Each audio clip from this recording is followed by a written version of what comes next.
I'm Rachel Abbott, and here are some of the stories making the Evening Standard's front page. Confusion grew today over grading of A-levels and GCSEs as the school's minister admitted that exams may not get back to normal until next year, or even in 2023. The admission by Nick Gibb raised fears that a total of 4 successive years of school leavers may be saddled with unreliable or inflated certificates. It followed the decision by Education Secretary Gavin Williamson to cancel this summer's exams and allow schools to assess grades based on teacher recommendations. Exam papers will be available for schools that choose to make pupils sit them, but these will not be compulsory. Announcing his proposals to the Commons today, Mr. Williamson said the pandemic had been the worst disruption to education since the Second World War.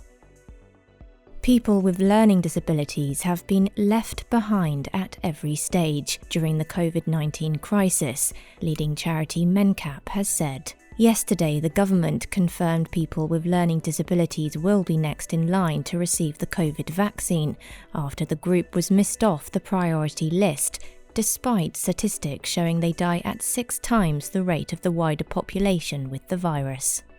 It followed a campaign by BBC DJ Joe Wiley, whose younger sister Frances has a rare genetic syndrome and was admitted to hospital after an outbreak of COVID-19 in her Northamptonshire care home. Mencap's executive director said the pandemic had had a severe effect on the estimated 1.5 million people with a learning disability in the UK. Mayor of London Sadiq Khan today came under pressure to scrap a rise of almost 10% in his share of council tax bills.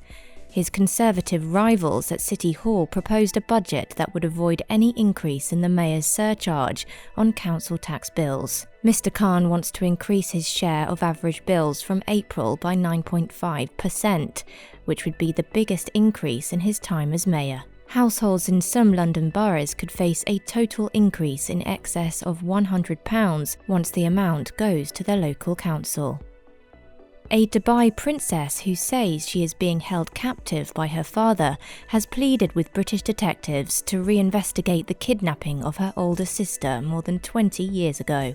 Princess Latifa sent a letter through friends to Cambridgeshire police, urging them to look again at how her sister Princess Shamsa was snatched from a Cambridge street and flown back to Dubai by private jet.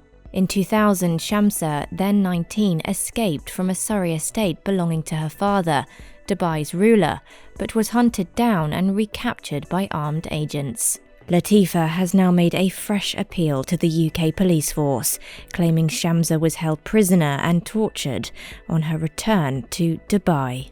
And finally, Simon Cowell has spoken out about breaking his back in a shock accident last year, revealing that he nearly smashed his spine to pieces. The TV judge fell off an electric bike he was testing at his house in Malibu, California, in August 2020. He underwent 6 hours of surgery, which involved having a metal rod put in his back. Speaking for the first time in detail about the accident, Cowell said he was now fully recovered and preparing to make his judging comeback to America's Got Talent. For more on these stories, head to standard.co.uk.